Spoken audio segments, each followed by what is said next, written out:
வணக்கம். கவிதை தொலைபேசி பேசுகின்றது. மதிநுட்பத்திறன் கொண்ட மாமனிதா, நவீன விஞ்ஞான தொழில்நுட்பத்தால் 4 அங்குல என் உடல்வாக்கில் மின்னியல் கதிர்வீச்சை செலுத்தி உலகையே காண விந்தை கண்டாயே. தொலைவில் இருப்போருடன் தொடர்பாட மின்னியல் தகடு ஒளியொளி அலையாக காணொளி முகங்கண்டு பேசிக் குழாவி உறவை வளர்க்கும் சாதனம் நானென்று சாதகமாக பேசி கைக்குள் அடக்க நானும் கைப்பிள்ளையானேன்.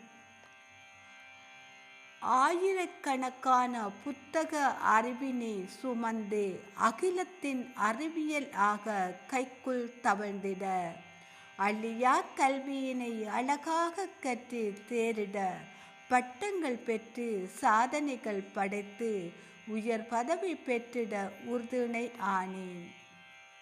காதலர் நீங்கள் மணிக்கணக்காய் காதல் மொழி பேசி உறங்க விடாமல் என் உயிரை எடுக்கிறீர்கள்.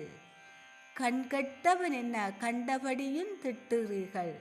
இது நியாயமாகுமா? நன்றி.